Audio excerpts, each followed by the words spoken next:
Ayan. So, parang magsisiso ka lang ng ganyan. Nakatayo ako mga Mars. Tapos, hahawak ka dito sa sa magkabilang handrail. Ayan. Pero right now, kasi hawak ko yung camera ko, isang kamay lang yung nakahawak. Tapos, di ba sabi ko nga sa inyo, dito sa Singapore, malinis. Ang makikita mo lang na pinakakalat sa daan is yung mga... So, malawak pa to mga Mars. Sabi ni Daddy, basta sundan ko lang tong daan na to, pwede akong mag-ikot-ikot yan. Ayun o, may mga nagbabike. Ayun, may mga matatanda rin na nag-e-exercise. Kanya-kanyang trip ba? Ayan o, biking area siya.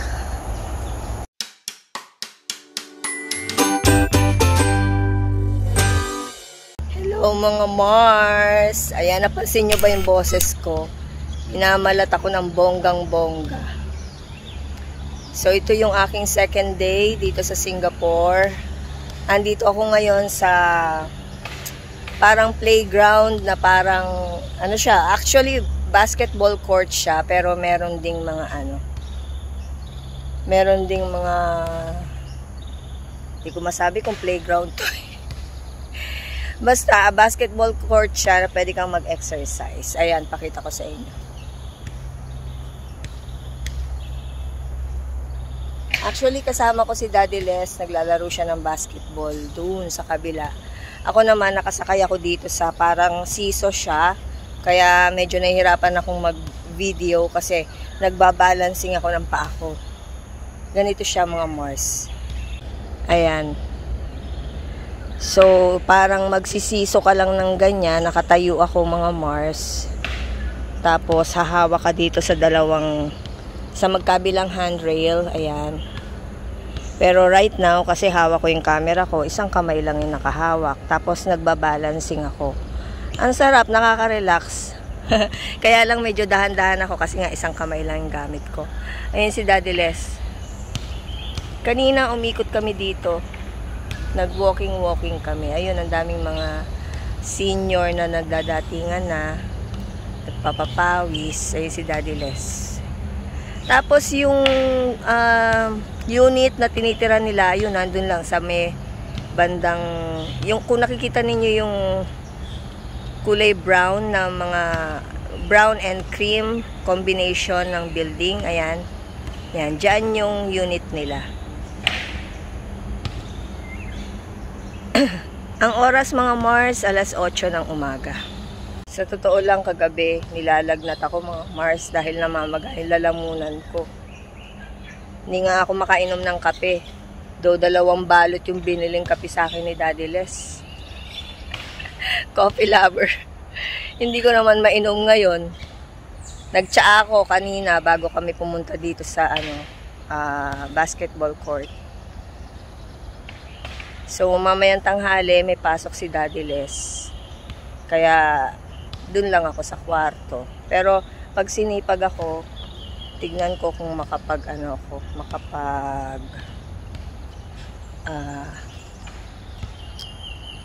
makapaglakad-lakad ulit dito mamaya. Kasi ang pasok ni Daddy Les, 12 to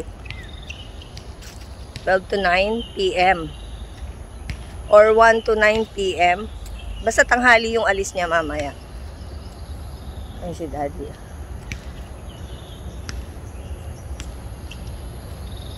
Ikot-ikot ako mga Mars. So, ayan. Ayan si Daddy. Ikot tayo mga Mars. Di ba sabi ko nga sa inyo, dito sa Singapore, malinis. Ang makikita mo lang na pinakakalat sa daan is yung mga tuyong dahon. Ayan o. Di ba?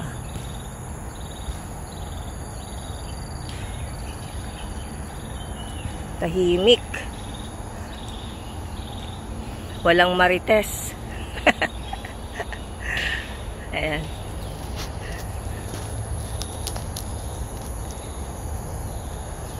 Mamaya, dahil aalis si Daddy Les,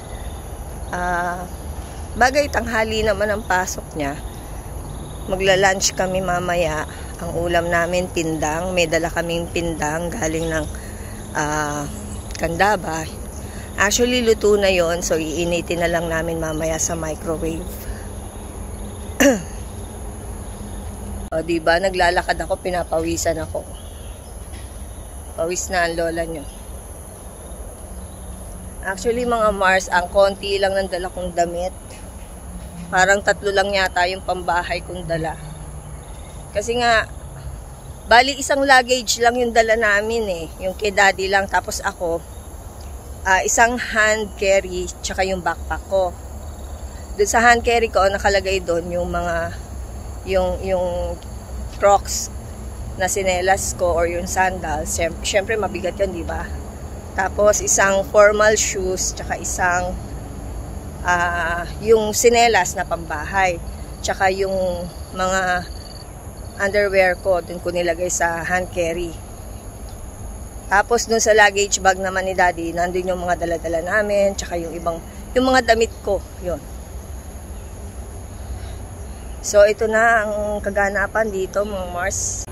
Ayan, medyo nag-iingat ako kasi baka mamaya meron akong mga makunan na, alam mo yun, yung ayaw ng camera.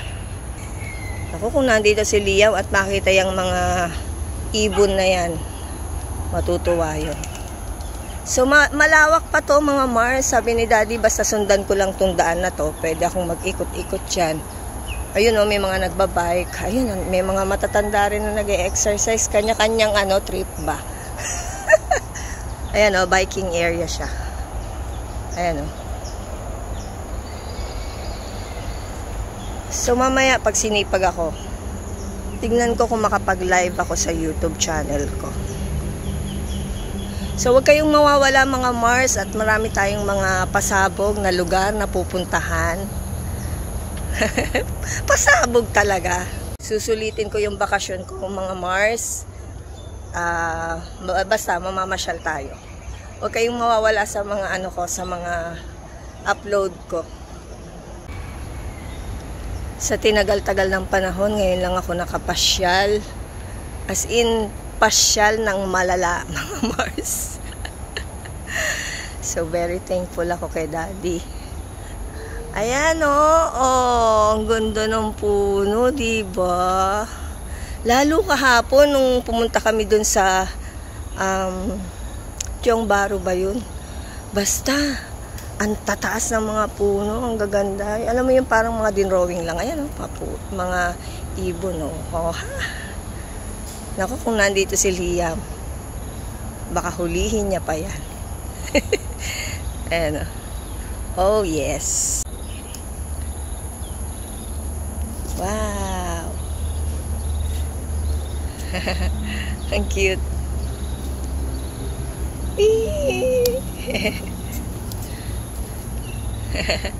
Cute, diba? So, ito na mga Mars, pabalik na ako dito sa basketball court. At ayun, nag-enjoy si daddy ng bonggang-bongga sa paglalaro ng basketball. Ayan, nagdadatingan na yung mga senior citizen. Alam niyo ang lalakas ng katawan nila. Tingin ko mga na sila nasa 70s or 80s na yung nila, age nila. Pero ang lalakas pa. Ayan kakatuwa, no? Mga kababaihan, kanya-kanya sila ng galaw. Turuan ko kaya mag-zumba tong mga to. Charot. Good morning mga Mars. Ayan, nandito kami sa basketball court kung saan malapit yung tinitirhan nila daddy. Yan, dyan sa building na yan. O, bakit nakatabingi ang ulo mo? Ayaw mo marap dito. Takot na takot sa camera. So, habang naglalaro siya mga Mars, ikot-ikot tayo. Maraming mga dito, naglalakad na mga senior, yun yung mga, mga bata, mamaya may mga estudyante dito. Tsaka yung mga elderly. Yun nga, yung mga senior. Makikita nyo sila dito maya-maya, mga bandang alas 8 ng umaga. Ngayon mga Mars, ang oras 7:30 ng umaga. Maya-maya magdadatingan na yung mga naglalakad-lakad dito.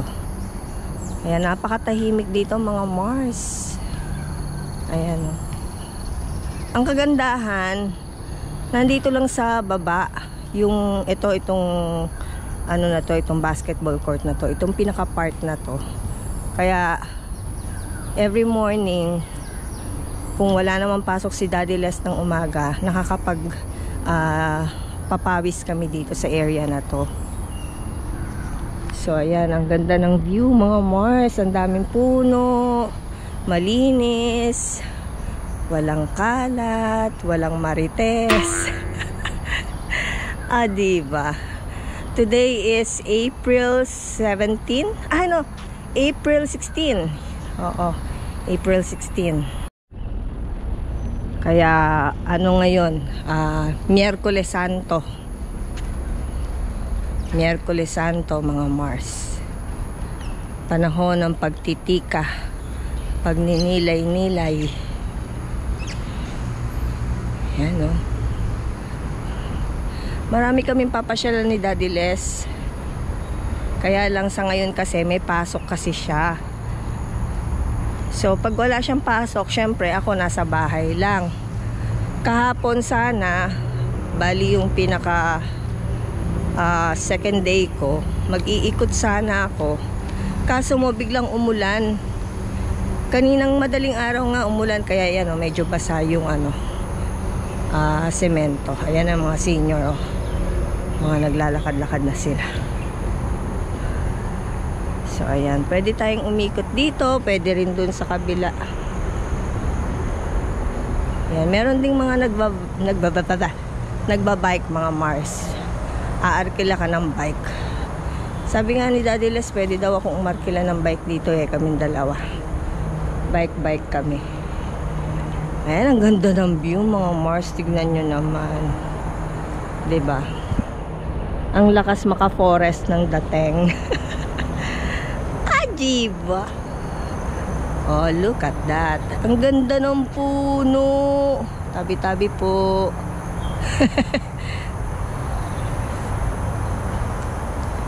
Oh, diba mga Mars? Oh, ano masasabi mo dyan?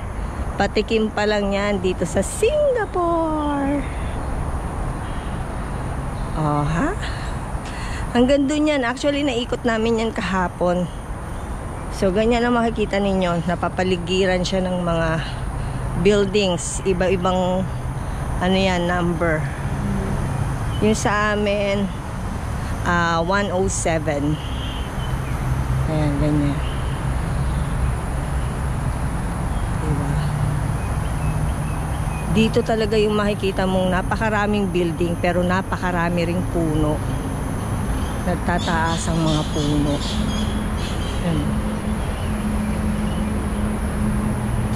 Look at that. Diba? So mga Mars, tapos na kami magpapawis ni Daddy Les. Naglakad-lakad kami hanggang sa nakarating kami dito sa dati nilang tinitirhan sa Silat Avenue. Silat Avenue talaga. Nakarating kami dito kasi wala lang, walking. Tapos bibili daw si Daddy ng gulay para pang chop suey. So nakakamiss kasi dati, 'di ba, nung nagbakasyon kami year 2022. Kasama namin si Dude at saka si Liam. So dito kami madalas mamili noon. Ayan. Bibili daw si Daddy Les ng gulay.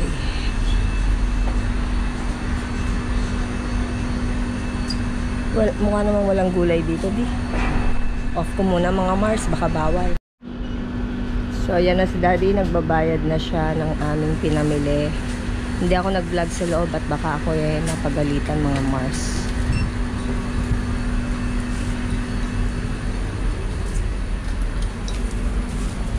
Saan tayo papunta niyan, di? Ha? Pabalik na. Lalakad tayo ulit? Oh my God, layo Silat to, di? Yun doon. Sila. Itong lugar na to? Yung silat pa rin. Pero jalan bukit na yan. Jalan Bukit Mera.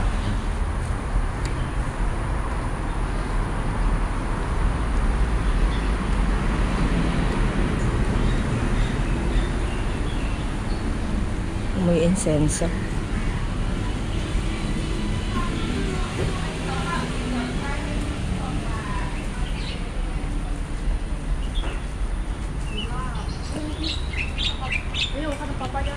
So, walkathon na naman tayo, mga Mars. Sa loob na lang kayo dumaan. Sige. Ito na ito, Vietnamese. Vietnamese na ano, pagkain.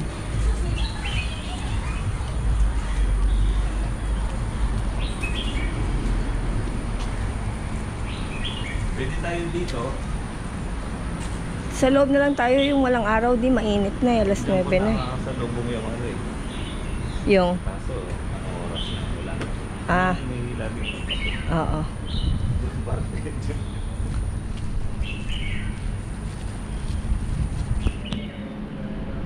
Yung playground, oh.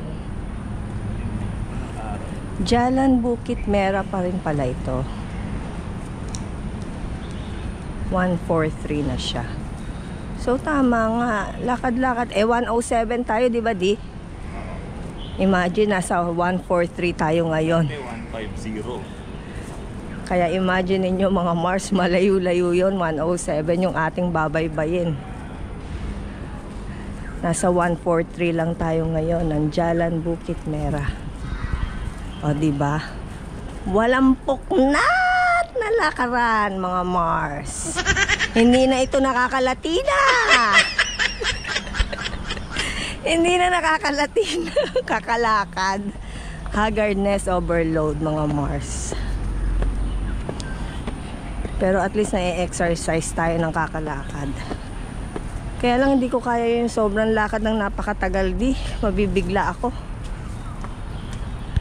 Mabibigla ang katawan ko ng bonggang-bongga. Eh, ikaw, batak ang katawan mo sa kakalakad, eh.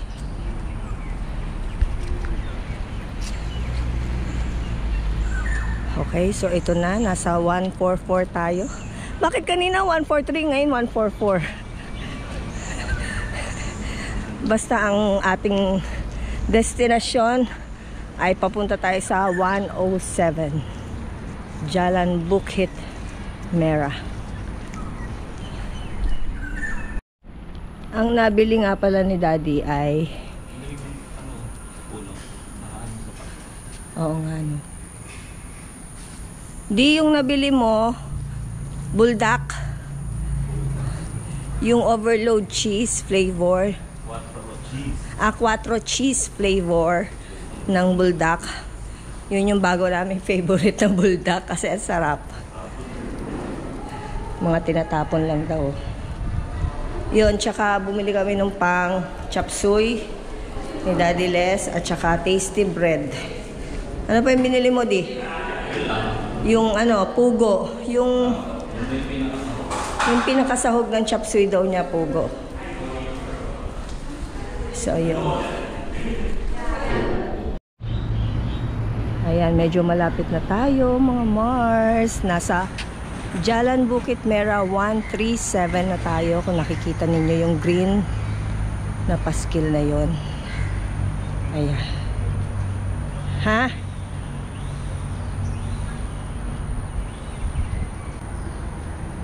Apakatahimik, apakalinis. Ang tataas ang mga building. So ito na. Pagdating ng bahay, magbubuhos muna kami, tapos mag-aasikaso ng aming ulam. Galing ng pangwalis nila, oh. Parang binoblower, mga Mars. Nakita nyo ba? Yun, oh.